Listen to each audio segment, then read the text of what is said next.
Ini adalah neraka Korea. Ia memiliki semua 7 lantai. Sesuai dengan 7 kejahatan. Neraka gulung untuk berurusan dengan orang malas. Siapa berbohong akan dipotong lidahnya. Pembunuh akan dilepaskan ke lautan api. Jika Anda mengkhianati orang lain, Anda akan dikirim ke neraka. Kejahatan yang tidak adil akan dikunci ke dalam batu. Melakukan kekerasan akan jatuh ke dalam jurang maut. Dan terakhir dosa berbakti. Ini adalah tingkat terakhir di neraka.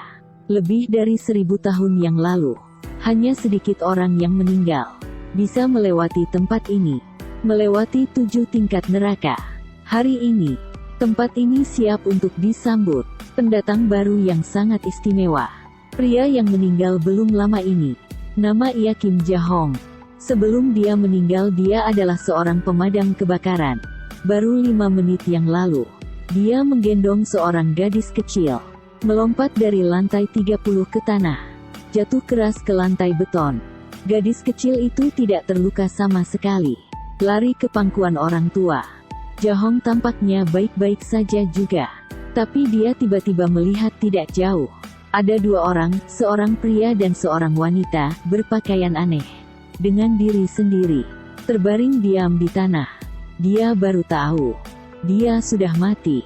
2 orang berdiri di sampingnya. Adalah utusan neraka. Mereka di sini untuk membawa dia ke nerakanya. Nama gadis ini adalah Haewon. Seorang pria bernama Deok-chon. Haewon sangat gembira. Karena Ja-hong dengan menyelamatkan orang lain. Ini adalah kematian untuk kebenaran. Kartu di tangan juga menunjukkan. Dia adalah pelanggan VIP di nerakanya. Harus tahu bahwa tamu VIP terakhir ke nerakanya adalah 422 tahun yang lalu. Jadi mereka sangat senang. Tapi Ja-hong masih belum bisa menerimanya. Bahwa dia mati. Karena di rumah dia masih punya seorang ibu yang sudah tua. Dia tidak bisa meninggalkan ibu. Seperti itunya. Ja-hong terus mundur. Tiba-tiba seluruh tubuhnya terbang ke udara. Perlahan tersedot ke dalamnya. Oleh pusaran besar. Aku ingin melihat wajah ibuku untuk terakhir kalinya sebelum aku pergi. Boleh tidak? Aku masih punya sesuatu untuk dikatakan padanya. Tapi 2 utusan itu tidak memberi dia kesempatannya. Segera setelah itu, Ja-hong telah tiba. Disebut pintu gerbang. Di sini orang mati harus melewati dalam 49 hari. Melalui 7 tingkat neraka. Baru reinkarnasi. Kalau tidak, mereka akan terjebak di sini, selamanya tidak boleh bereinkarnasi. Tanggung jawab para utusan adalah melakukan yang terbaik, membantu mereka bereinkarnasi. Di sini, Ja-hong bertemu salah satu utusan lain. Namanya Gang Lim. Pria ini bukan tipe yang lemah.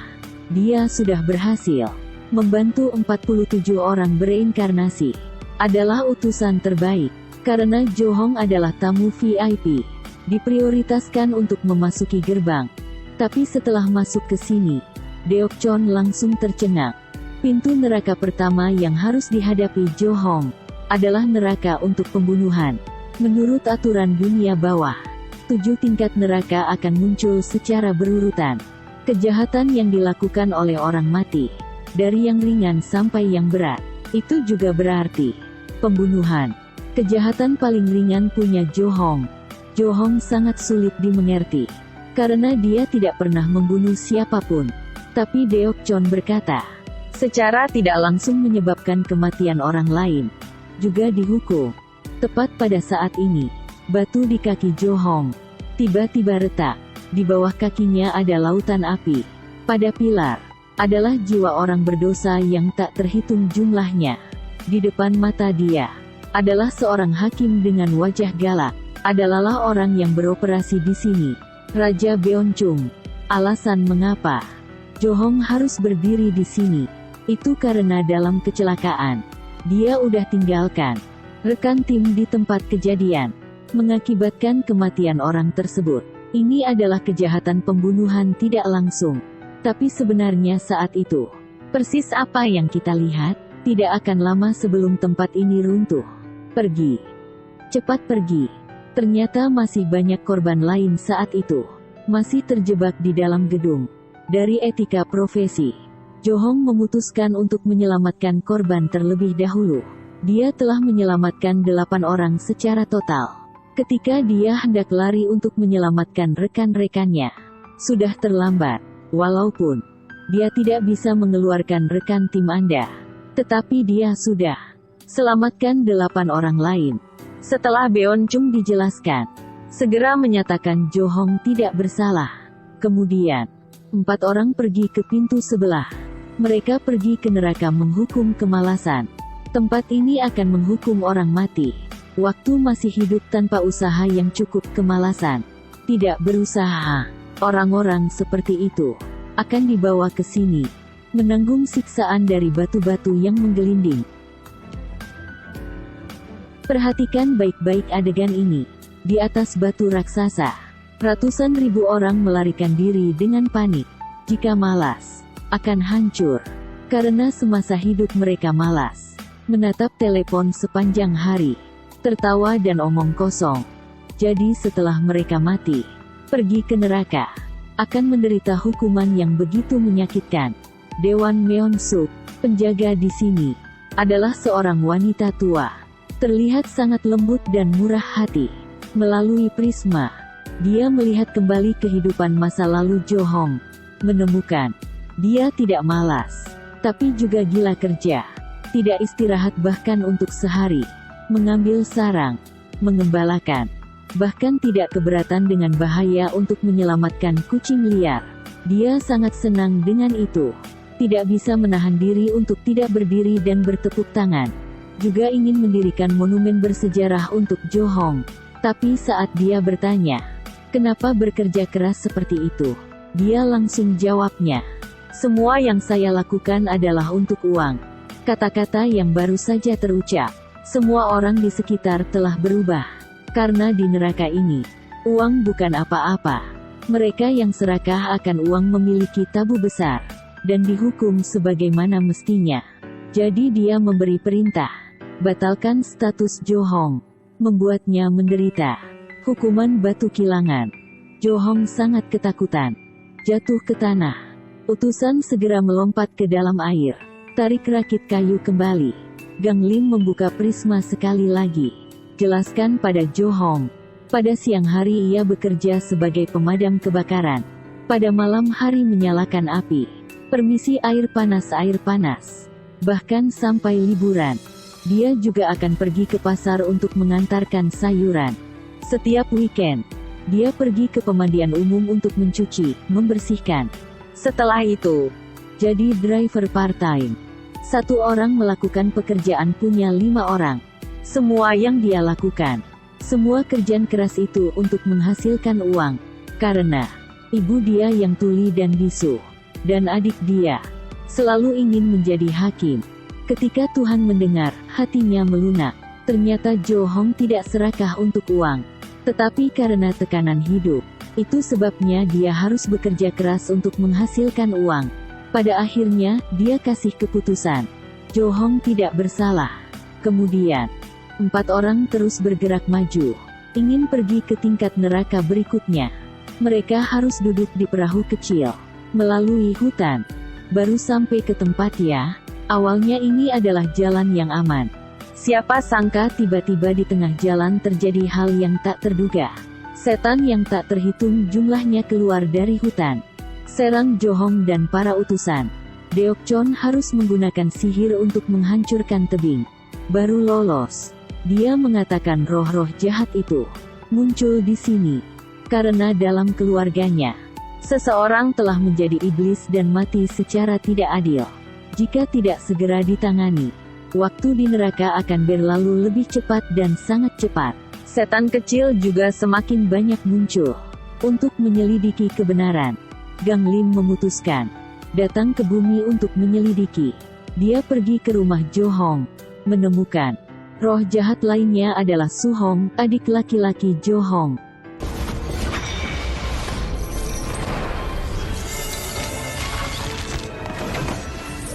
Su Hong telah menjadi roh liar, berkeliaran kemana-mana. Tetapi Gang Lim menyelidiki kebenaran di kamp tentara dia. Ternyata, Beberapa hari yang lalu, Suhong membawa salah satu pemula petik terbalik bertugas di malam hari. Pemula karena stres, gemetar tak henti-hentinya menyentuh peniti pistol. Suhong memutuskan memeluknya untuk menghiburnya, yang mengharapkan pistol itu tiba-tiba meledak, menembaknya di perut. Karena kehilangan darah yang berlebihan, segera dia berbaring di tanah. Orang itu kemudian muncul. Dia pikir Suhong sudah mati. Takut ini akan mempengaruhi promosinya, jadi tidak selamatkan dia. Tapi dengan pemula itu menggali kuburan Suhong, lalu beritahu pihak luar, Suhong sudah kabur, tidak tahu pergi kemana. Tapi nyata, ketika Suhong dimakamkan, kamu masih bernafas. Dia tidak mati karena peluru, tetapi meninggal karena sesak napas. Cerita Suhong membuat Gang Lim ingat kisah hidupku di masa lalu. Dia tidak ingin menghancurkan jiwa Suhong, jadi memutuskan untuk mengirimnya ke neraka untuk bereinkarnasi. Tapi karena Suhong sangat marah, selalu mengikuti pemula itu, prajurit ini juga sangat malu, mabuk sepanjang hari, dan melempar satu peta ke taman depan rumah Suhong. Setelah ibunya membukanya dan mendeteksi, di atas telah menandai satu posisi, dia segera menyadari, anak dia bukan pembelot, tetapi sudah mati.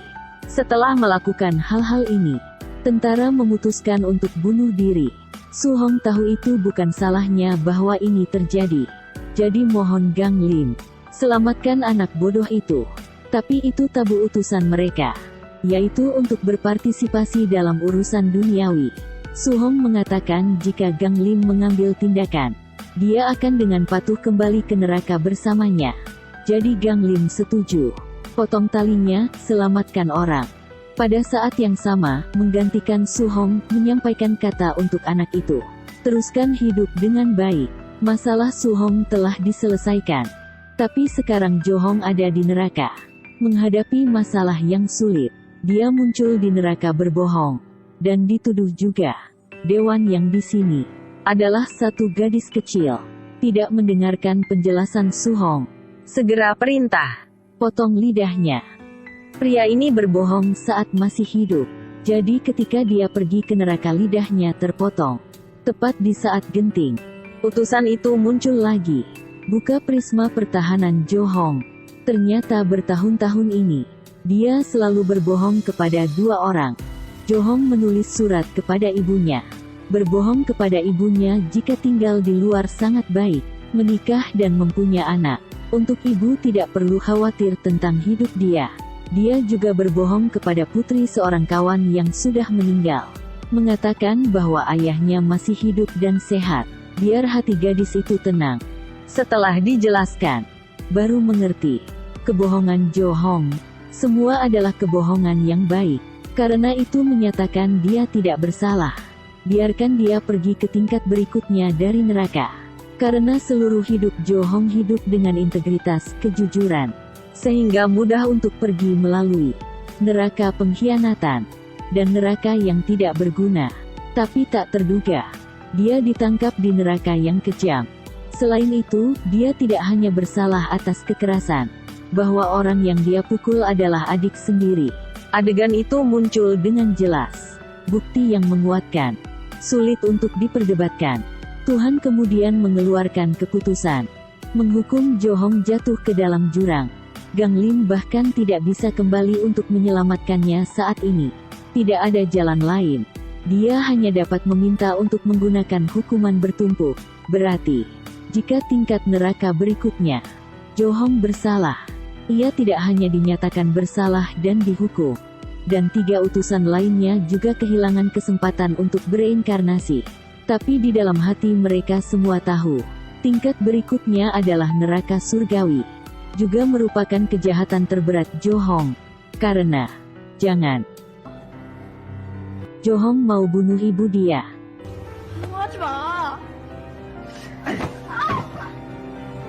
Johong pukul adiknya, tapi berniat membunuh ibunya sendiri. Ini adalah kebalikan dari siapa dia. Apa yang terjadi pada akhirnya? Pada saat ini, ibu Johong ada di bumi, mengambil selembar kertas, memasuki barak. Dia menginginkan keadilan untuk putra bungsunya, tetapi segera didorong ke tanah oleh pria itu. Pada titik ini, Su Hong kembali ke bentuk aslinya. Tepat pada waktunya untuk lewat di sana. Dan dia melihatnya. Dia tidak tahan lagi. Lebih baik berubah menjadi iblis. Juga tidak membiarkan orang lain memperlakukan ibu dia seperti itu. Kulit di wajahnya mulai membusuk. Kembali menjadi hantu. Terjadi badai pasir. Seolah ingin mengubur yang tidak manusiawi hidup itu. Kebencian dia terlalu besar. Mempengaruhi neraka. Jo Hong juga terkubur di dalam lautan pasir. Secara bertahap ditelan. Melalui pusaran, Su Hong melihat kakak dia yang terkubur di dalam pasir. Tenang secara bertahap. Jo Hong tidak terluka. Tapi sekarang, Dewa Neraka naik dari pasir.